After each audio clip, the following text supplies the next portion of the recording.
College Sports Conversations. I'm Haydyn Gibson, and today we're bringing you a Division II focus episode. Since 2003, Division II and the Make-A-Wish Foundation have formed a long-standing partnership where student-athletes have raised more than $6.2 million towards granting the wishes of children with critical illnesses. The COVID-19 pandemic didn't stop student-athletes as they rallied to generate more than $200,000 for the 2019-2020 academic year. For the fifth straight year, the University of North Georgia led Division II in fundraising. Joining me today is Kara Groover and Lee Glenn. Kara is a women's basketball student-athlete majoring in kinesiology who also serves as UNG SAC president. Lee is the Associate Athletic Director for External Operations. Lee and Kara, thank you for joining me today. Thanks for having us. We are glad to be here. So Kara, let's start off with you. Can you tell me a little bit more about, from a student-athlete perspective, what goes into the Make-A-Wish fundraising and granting a wish? Originally with COVID this year, we just started meeting like once a month, which normally we meet at least twice a month. So, and some people choose to be on Zoom and some people choose to come with their mask on 6 feet apart. So it's definitely been a different situation going on. But basically our main focus, like as a student athlete, is to come up with ideas, meet, and just like first, whenever we meet, we talk just about our feelings, like as student athletes, how are we feeling, how are we doing, and then we relay that to the admin that are part of the meetings with us, and then they'll relay it on to the rest of the admin in the university. But basically, we just try to come up with the best ideas that we can.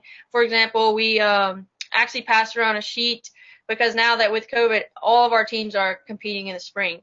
So one thing that we're doing is having a donations table at each event just for Make-A-Wish, so like just assign Make-A-Wish donations.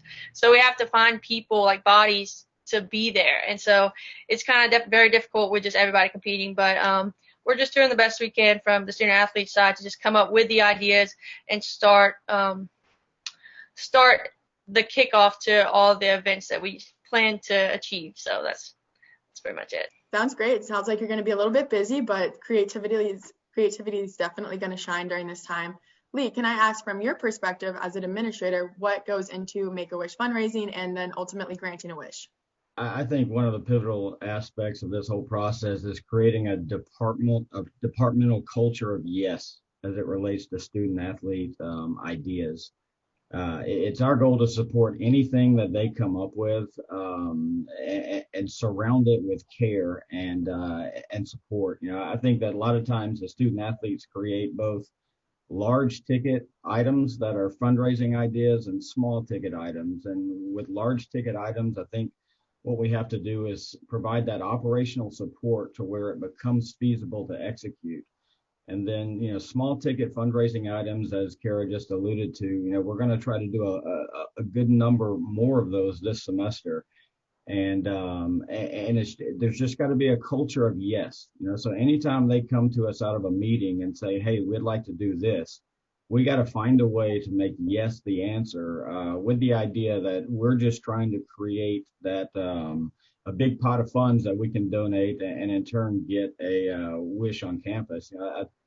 You know, these small ticket items, we're having our first spring soccer match on campus this afternoon, and Kara and her team are going to collect donations. And even if we get just $100 out of that pot, that could be the $100 that goes towards that special gift that one kid was asking for. Absolutely, and that's a great perspective to have. I think with something like this, there's no such thing as a small donation. And like you said, it's just really impacting the children along down the road. Kara, can you tell me a little bit more about what it means to you to be involved with community engagement? For sure. One word that I just like keep coming to is rewarding. It's just very rewarding. SAC is not something that I joined just so I can bluff and make my resume look good. It's not something because I just have all this time on my hands. Like, it's something that I'm highly invested in, and I like love it. I just like every time I think of SAC, I just put everything into perspective. Just what I'm grateful for and what I take for granted that some others can't. So whatever I can do from my point of view, whether I'm just in SAC, which I was for the past 2 or 3 years, to now being the president, that just shows how impactful it has been on my life. So I'm just like so excited, and I don't take it for granted that I'm in SAC, and I just love what we're doing at North Georgia and just across the country with Make-A-Wish in general. Absolutely. And like Lee said, you have a culture of yes. And so I can imagine that really makes you feel supported and that you and your fellow student athletes have a voice and you can truly make an impact on your community and the Make-A-Wish recipients. Lee, UNG has been granting wishes ever since you started there. What's something that you think makes wish granting at UNG so successful? Yeah, I mean, I want to kind of jump back to Kara's comment. She talked about being rewarding, and I'll tell you one thing from where we sit. What's rewarding for us is watching our student athletes take the ownership and the initiative with this initiative.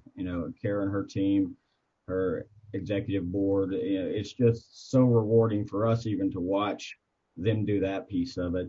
But to answer your question, Make a Wish is such an experience-based relational connection. And I've been here 9 years, and I think like some of the highlights in my 9 years have been two of our Make-A-Wish reveals. In 15, we had Kaylin Rundles on campus, and we recreated the final out of a baseball game with West Florida. And there was just so much value to that. It's still to this day, I get people to tell me that, hey, I was at that game, the baseball recreation, and I didn't even know that you guys were faking it. I didn't know it was real. And we did another one as well where a year later we had Emily Watkins on campus, and we're one of 6 senior military colleges in the country. And we paired with our Corps of Cadets and had a cadet zip line in from the side of a mountain and land at second base to deliver her wish. And so it's just experiences like that are you can't trade in and you cannot put a value on them. And I'll piggyback on that as well, and also not only seeing what that pulls out of the students or out of the kid, but seeing what it means to their parents as well. You can go back and watch the recap videos on our website and see that not only you see joy and reward in the kid's face, but you also see this just compassion and care that the parents are so appreciative of. So this is an experience-based deal. We do this not to collect our money or to be first or to win awards. We do this because of what we get out of it, giving back. Absolutely. And just like you said, the experience, that's something that you'll never forget. And I know Division II prides itself in passion and being able to make the experience yours. And it sounds like you're really doing that. To kind of honestly address what's happening right now with COVID-19, you've had to possibly do some virtual things, maybe fundraising's been affected. What are some ways that you've had to adapt with the new COVID-19 pandemic? March was D-Day for us, of this past year. That's when kind of everything ended. And we were able to, within 45 days, pivot and turn what is our big fundraiser of the year, our walk, our Nigel's Walk with Superheroes, into a virtual event in just 45 days. And you see virtual walks a lot across the country. But I think what we were most proud of as it relates to COVID is we were able to earn that $10,000 and give a wish this year. And we also did that socially distanced and virtually. We have a Gainesville campus, and we're actually about 30 miles from the city of Gainesville. And our wish child this year was in the city of Gainesville, and we carpooled and met down in Gainesville and did a socially distant car parade for this young girl with over 100 people that kind of went down that 30 miles just to deliver when we weren't allowed to really be close. And so just kind of circling back to our earlier part of the conversation, it's relational. It's a value adder for us, and it doesn't matter if it's on our campus or if it's 30 miles away, we're going to get it done. That's great to hear. And Kara, I'm curious, so can you tell me a little bit more about some of the future fundraisers or initiatives that you have for Make-A-Wish?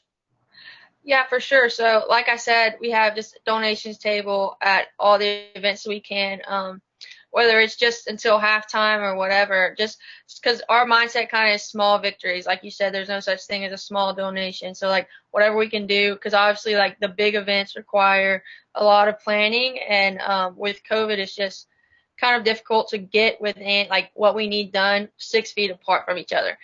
But another thing that we're doing is 50-50 raffles at some of the competitions, especially like the heavily fans ones, like the Battle Blood Mountainous today with us and Young Harris.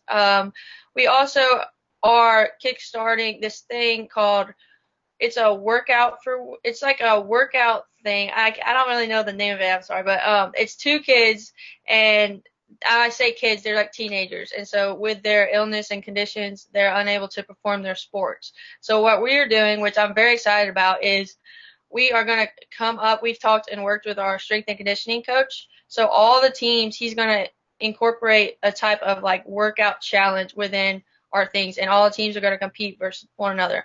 So and then we'll send out the videos to our donors, and we're like, hey, so like the men's basketball team did 100 push-ups in a row, whatever it is, 90 burpees in 3 minutes, whatever it is. We're like, can you match it with $90 in 3 minutes? So I'm kind of very excited about that, just because as a team, as a student athlete, I'm like so competitive, and I know every other one is too. And so we are like so pumped for that. And then we're going to hopefully get the admin and the other, not just student athletes, but other people to join in with that as well. Another thing virtually that we're doing is, I don't know if you've heard of like on social media, people will put kind of like a bingo board, but with like number of dollars. So, we're going to try it. We were thinking just to have it just like a UNG Nighthawks page on social media and send that like one of them. But we've came up with the idea that we would reach way more people if all student athletes, either we create one template or everyone just gets creative. And, so hopefully we'll reach out. And so whoever donates, say like someone donated $5, I would use their ad, and I'd be like, this person, my friend, donated $5 from Florida, whatever. So it doesn't just stay within UNG. It gets everybody out there. So those are some of the things that we've got coming up and that we've already kind of got started. But we have some bigger ones that we're trying to plan. With COVID, we have to still put a lot more thought into them. But we're excited for what spring has got for us. I'm excited too. It sounds like you have a lot of great initiatives, and if anything, I know I don't want to do 90 burpees. So hopefully everyone will follow suit and will donate to a great cause. Lee, I have one final question for you. I was curious, as an institution that are seeing what UNG's done and wants to start to fundraise more money to impact Make-A-Wish, what advice do you have?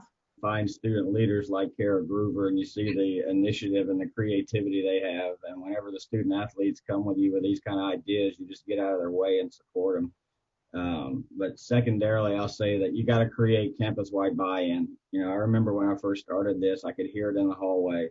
Why do we have to do this? Make-A-Wish initiative. Seriously, it's this, it's that.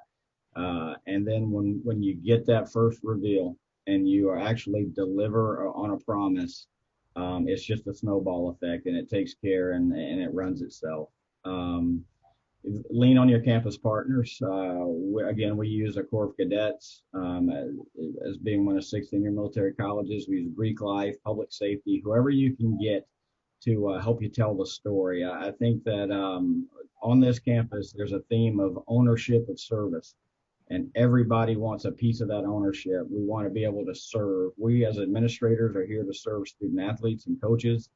And I think one of the pieces of that leadership component is these student athletes serving and gifting these young children. And I think the final piece of advice that I would give a member institution is to create an authentic relationship with your local Make-A-Wish chapter.